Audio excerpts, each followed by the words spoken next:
Coming to you live from the Cowboys headquarters in Frisco. Deep in the heart of Texas, it's the Star at Night.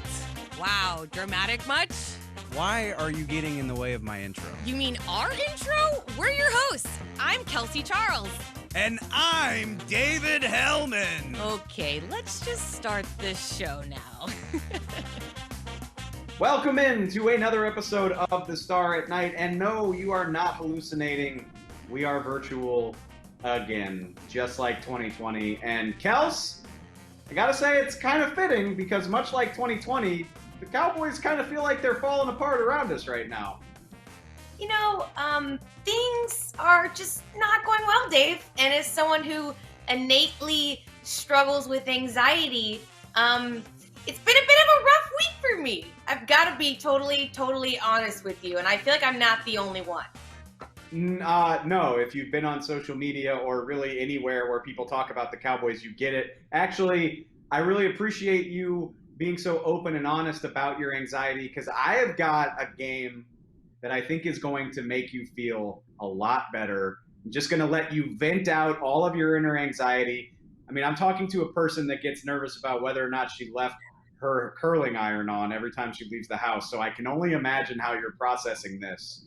So we're going to play, it's just something that I call the panic meter because there's about 5 things that we could be panicking about in Cowboy Land. I want to get your take on all of them. So just right off the bat, have you heard the Cowboys are likely playing the Chargers without Randy Gregory or DeMarcus Lawrence? Gregory's in the COVID protocol. DeMarcus Lawrence broke his foot this week. How are we feeling? Unwell, to put it nicely. And we talked earlier this week with Daniel Jeremiah and how, you know, the Chargers improved O-line, and then you've got, you know, the returning rookie of the year in Justin Herbert and how it could lead to a shootout. Well, now when we don't have pressure to apply to said rookie of the year, I just feel a lot less confident in our capabilities. I'm a little nervous. I need some people to step up, like a Micah Parsons. I feel like there's gonna be a lot more pressure on him. But my meter, my anxiety meter is right about here. Yeah. Okay, producer Caden, I want you, like where my hands are, I want you to put a big red siren just going, woo, woo, like right, put it right there if you can. I'm putting you on the spot. I don't care. It's bad. It's very, very bad. I don't know how the Cowboys are going to rush the passer. They probably need to do that. All right, maybe with this being like a 10 out of 10 in terms of panic, maybe we can take it down a little bit or maybe not. What about, you know, since the last time we've seen the Cowboys play, they also lost Lyle Collins to a 5-game suspension. Probably Terrence Steele filling in, a name that you should be familiar with, maybe not for the best of reasons. Do you feel any better about that? Like maybe the panic from the DeMarcus Lawrence thing just offsets it a little bit? I don't know. How do you feel? I mean, I guess you could say we've been here before, but I don't know if that makes me feel any better because last year with all those rotations, I wasn't feeling great. And I'm pretty sure myself and a few others were tweeting out how we were done with the Terrence Steele experiment. And that is not a hit on him personally. It just was really rough. I don't feel like he was set up for success last year. An undrafted free agent coming out of Texas Tech. I mean, the upside is there, but throwing him into the mix so early was just kind of a bit of a disaster. And I think going into year 2, he's gotten some experience under his belt, maybe not the best experiences, but also hopefully he really did some work this offseason and he's had some areas to improve in. But if you're asking me if I feel good about him replacing Lyle Collins and if that really is going to be equitable, the answer is no. But at least we have Zach Martin back and there's some continuity. There we go. I'm a pessimist, but I actually feel okay. I mean, I put it at like a 6. Like the siren's still flashing, but it's not a 5-alarm fire like is for D-Law. I think between Dak Prescott being a baller and Zach Martin being back in the lineup to help Terrence Steele, I put it at like a 6. I'm not that worried about it. It's not going to stop them from doing what they want to do. All right, now I'm feeling a little bit better as we go. Michael Gallup placed on IR with a calf injury, out for 3 to 5 weeks. Me personally, I'm not sweating this. Cedric Wilson has been here. This is his 4th season in the NFL. I think he'll be just fine. Not ideal, but with the other receivers, I'm feeling good about Mike. Am I wrong? Am I crazy? No, I think you're right. You're spot on. I mean, listen, we love Michael Gallup. He's a great option, but it's not going to be like losing your number 1 or your number 2 guy. And I think the 3 to 5 weeks with this, training staff, maybe we can get him back sooner rather than later. Of course, only if he's healthy, but I feel okay about it. We are in no shape or form. Producer Caden made us put this on the rundown because he's a worrywart. Zeke only had 11 rushes against the Bucs. He'll be fine. It's a long season. Not everybody's as good as the Bucs are, Caden. So we're fine with that. I gotta be honest. I feel a little bit better. I don't know how they're gonna rush the passer, but I think that they can weather some of this. But I guess having said that, this is talk therapy works. This is exactly a case study in best class. So I'm super glad about that. But maybe you could talk me through Justin Herbert next, because I don't know if you can truly talk me down quite as far as you did during this segment. I feel like we have a few things to worry about. Yeah, well, I gotta be honest. I don't know how they're gonna rush the passer, and the passer's very good. He was the offensive rookie of the year last year. We'll get into how they deal with Justin Herbert right after this.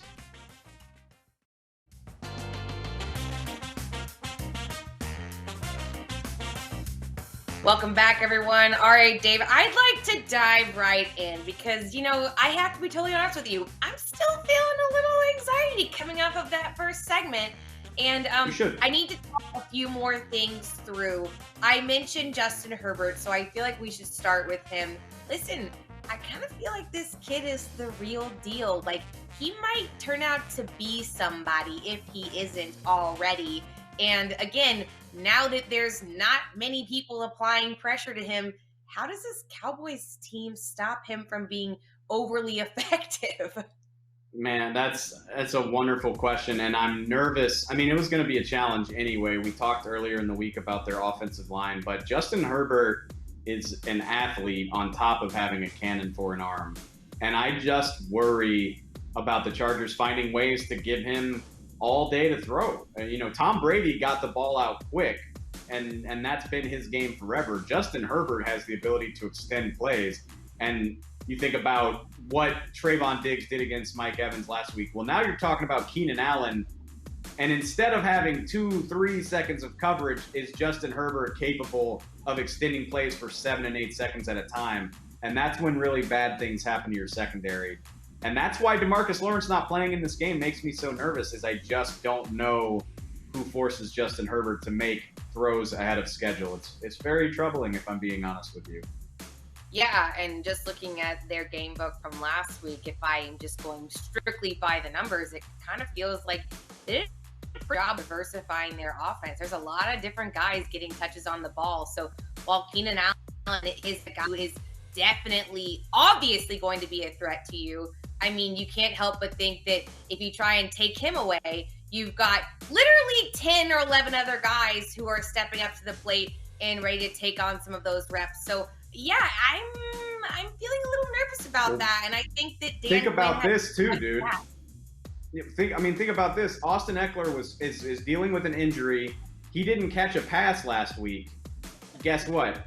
If he catches a pass, if he is ready to go, he can do work against this linebacker core. It's easy to talk about Micah Parsons rushing the passer more. Micah Parsons is also best suited to deal with Austin Eckler in space. So there's a lot of stuff to deal with. I mean, I hate to sound doom and gloom, but I have a feeling this Chargers offense is going to put up some yards. Hopefully not as many points. Okay, so what about on the defensive side of things, if we really want to break things down? You've got guys like Joey Bosa. We all know the Ohio State name. The Ohio State, excuse me. I'm so sorry. And then also, listen! And then also Derwin James. I mean, I know he missed a practice this week, but it feels like there's a solid chance of him being ready to go. So how do these types of guys fare against this Cowboys offense? And is this unit truly going to be good enough to overpower some of these studs? Buckeye on Buckeye crime, baby. We've talked, like, it's been in the media all week. Joey Bosa and Zeke are besties. They were roommates together at Ohio State. Well, it's going to be on Zeke to keep him from wrecking this game. And he did it admirably against Tampa last week. I think he's got to do the same thing. And there's room for him to have more rushing yards and play a larger role. But I think if Dak Prescott's going to keep Joey Bosa off his back, Zeke chipping, helping Terrence Steele, maybe get some tight ends over there, Jeremy Sprinkle, Dalton Schultz. It's going to take 2 or 3 guys, I think, to help deal with that. But because of how good Dak is and how good Zeke is at doing that type of stuff, I don't worry about it so much. I think they can at least limit Joey Bosa. Hopefully that's not famous last words. As for Derwin James, he's just a playmaker, and Brandon Staley is really good at featuring his playmakers. He did a lot of fun stuff with Jalen Ramsey. Have a feeling you're going to see Derwin get after Dak. He's going to drop in coverage, maybe play a little linebacker. Brandon Staley is really fun, and I think it's going to be a fun chess match to see how Kellen Moore offsets having a guy like that move all over the field. Well, with their former defensive coordinator turning into their head coach, I can imagine that there's always going to be a bit of an emphasis on the defensive unit for that team. But you know what? All in all, I just want to get one final rating from you in the spirit of last segment. Where are you feeling temperature-wise going into this weekend, just based on where things stand today? I feel like this game's a toss-up. It really is. And even, the Chargers are at home, but the Cowboys will be well represented by their traveling West Coast fans. They always show up, first Chargers game at SoFi with fans. I bet it's going to be a great atmosphere. And for all the doom and gloom, like I said, I think it's a toss-up. I absolutely think the Cowboys can win this game, although it's hard to feel confident about that with everything that's been going on. All right. Well, we toss a few things your way because we're not done diving into the details of this matchup. We threw a few things out on Twitter for y'all. I'm going to get your review on a couple over-under situations here coming up next. Stay with us.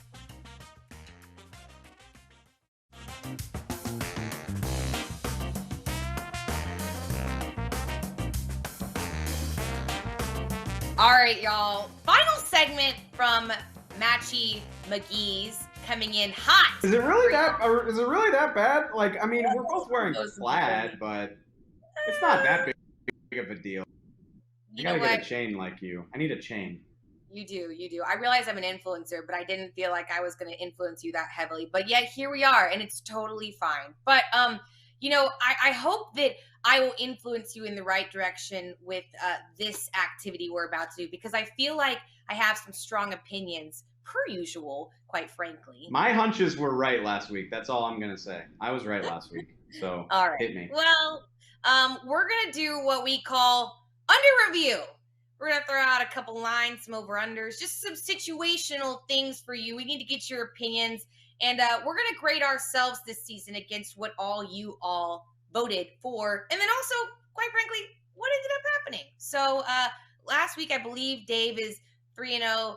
I have no idea what I'm at, y'all, because let's be honest, I don't even know what I ate for breakfast this morning. I'm pretty sure I'm probably at 100% as well, but let's be really honest. I'm an A+ student at heart. So let's dive in.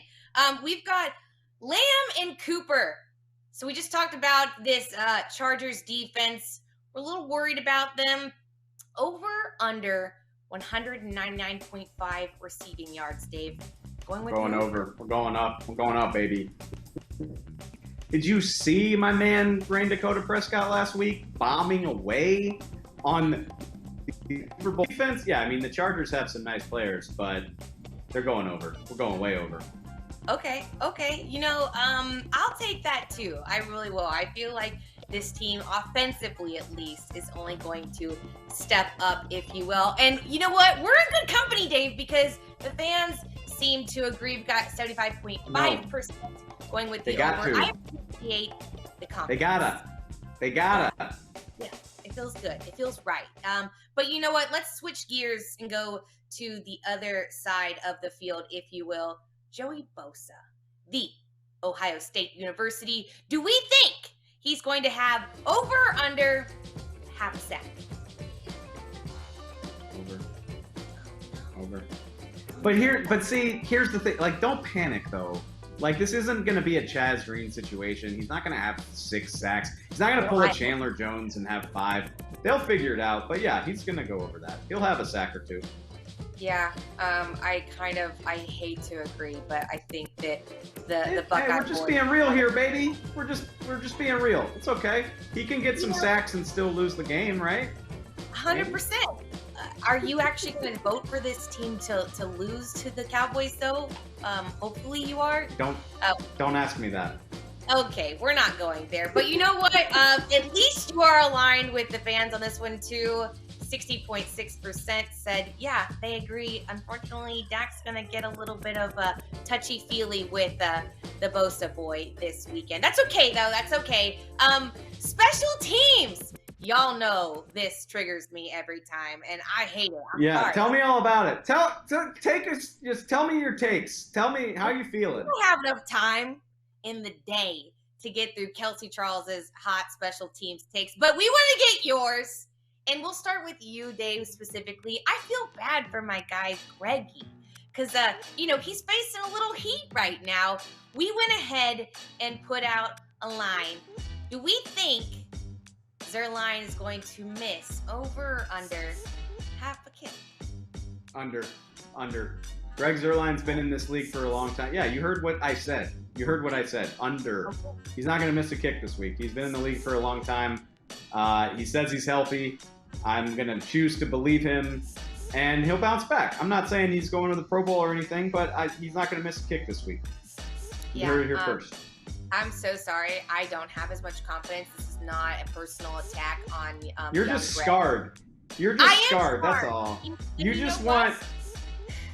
What? What do I know?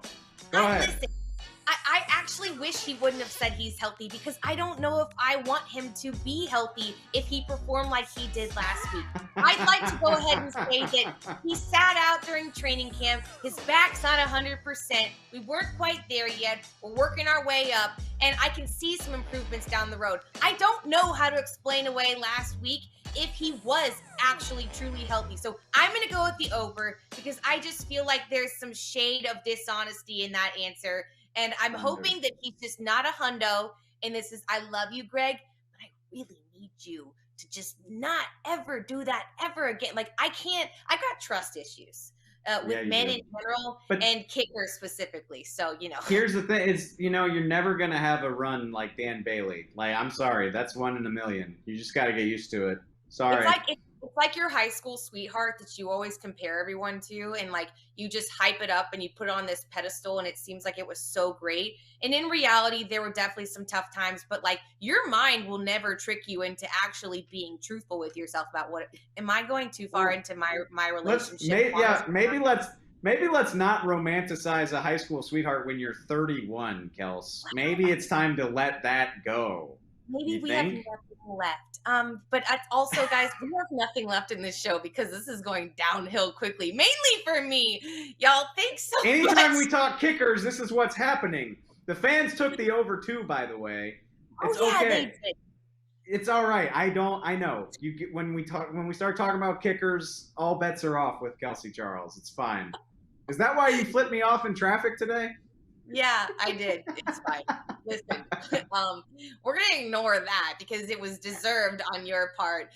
But you know what, guys? Hopefully nothing else fuels my road rage coming out of this weekend. Greg, prove me wrong, please. Guys, thanks for hanging out with us. We do appreciate it. Enjoy your weekend and this hopeful Cowboys win. We're going to see you guys next week. And we do actually plan to be in studio, so we apologize for all of the traveling back and forth. It's fine, though. Buckle up, because we're going to be here all season. Bruce Caden, David Hellman, I'm Kelsey Charles. See you guys next time.